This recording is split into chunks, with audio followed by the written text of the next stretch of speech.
শাহুল্লাহ মহাদেব দেহলভী রাহিমাহুল্লাহর ব্যাপারে মতামত প্রকাশ করছেন। তার উদাহরণ একটা বিশাল বৃক্ষ, তুবা বৃক্ষ, পবিত্র গাছ, যেটা তার জায়গায় রয়েছে কিন্তু তার ডালপালা প্রতিটি বাড়িতেই রয়েছে। মানে শাহুল্লাহ মহাদেব দেহলভী এবং তার পরিবারের বরকত বোঝানোর জন্য এটা একটা বিশেষ ব্যতিক্রম। শাহুল্লাহ মহাদেব দেহলভীর ছেলে শাহ আব্দুল আজিজ মহাদেব দেহলভী, তার শিষ্য সৈয়দ আহমদ বেরলভী, আর পাক ভারত উপমহাদেশের এলেম, জিহাদ, ইসলাহ, তাজদিদ সবই তাদের মাধ্যমে। আব্দুল হাই বললেন যে বাংলার সকল ঘরেই বা ভারতের সকল ঘরেই তার অবদান। একদিকে তিনি রাজনৈতিক কিছু কাজ করেছেন, তৎকালীন ভারতের মুসলিম শাসকদেরকে ঐক্যবদ্ধ করার চেষ্টা করেছেন, পারস্পরিক বিরোধ দূর করার চেষ্টা করেছেন, যুদ্ধ কমানোর চেষ্টা করেছেন, এটা করেছেন। আর এদিকে শিরক বেদাতের বিরুদ্ধে ব্যাপক বলেছেন, কবর পূজা, পীর পূজা, বেদাতের বিরুদ্ধে খুব কঠোর বলেছেন।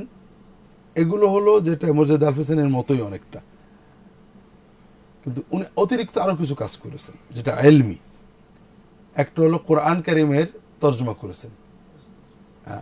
এটা ভারতে প্রথম কোরআনের তর্জমা হলো ফার্সি ভাষায়, তখন তো রাষ্ট্রভাষা ফার্সি ছিল। তো এই জন্য ওনাকে মায়ের খেতে হয়েছে, আঙুল কেটে দেওয়া হয়েছিল ওনার। কোরআনের কেন তর্জমা করা হলো? কারণ কোরআনের তর্জমা করলে সাধারণ মানুষ কোরআন বুঝে যাবে। তৎকালীন প্রতিটি শিক্ষিত মানুষই ফার্সি শিখত, কারণ ফার্সি তাদের ভাষা ছিল। এখন ফার্সি মানেই শিক্ষিত মানুষরা কোরআন বুঝে যাবে। কোরআন বুঝলে কি হবে? গোমরা হয়ে যাবে। কাজেই এটার বিরুদ্ধে উনাকে ভয়ঙ্কর আঙুল কেটে দেওয়া হয়েছিল। আর একটা কাজ করছিলেন, এলমে হাদিসের প্রসার। ওনার রাজনৈতিক চেতনা শাহ আব্দুল আজিজ ধারণ করলেন। উনি ব্রিটিশ ভারতকে দারুল হারব ঘোষণা দিলেন, আর তার ছাত্র শিষ্য খলিফা সৈয়দ আহমদ বেরলভী ব্রিটিশ ভারতের বিরুদ্ধে জিহাদ করলেন। তাদের দুটো ধারা ছিল, একটা হলো জিহাদের মাধ্যমে ইসলামী রাষ্ট্র প্রতিষ্ঠা করা, সেটা দেশের ভিতরে থেকে না। যখন শাহ আব্দুল আজিজ মহাদেব দেহলভী ভারতকে দারুল হারব ঘোষণা দিলেন, তখন সৈয়দ আহমদ বেরলভী চেষ্টা করলেন মুসলিম যারা বাদশাহ ছিল তাদের মাধ্যমে দারুল ইসলাম কায়েম করা। যখন উনি পারলেন না, উনি দারুল হারব অর্থাৎ ব্রিটিশ রাজত্ব থেকে হিজরত করলেন। করে কোথায় গেলেন? দারুল ইসলামে গেলেন। তিনি দারুল হারব থেকে হিজরত করে দারুল ইসলাম অর্থাৎ আফগানিস্তানের বর্ডারে চলে গেলেন।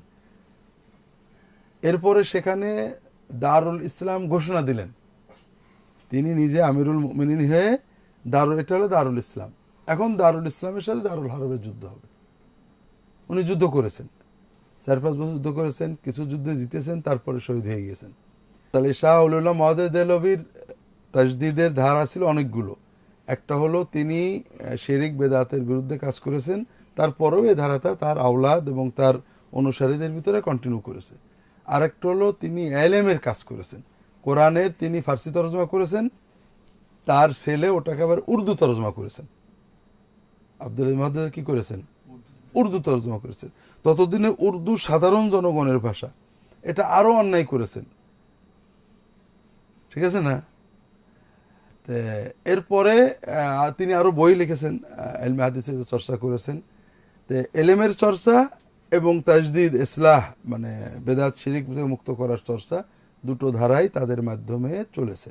কোরআন সুন্নাহর কাছে যাওয়ার ইসলাম, বেদাত করব না, শিরক করব না, কোরআন সুন্নাহ শরিয়া মতো চলবো, এর বিভিন্ন ধারা আছে।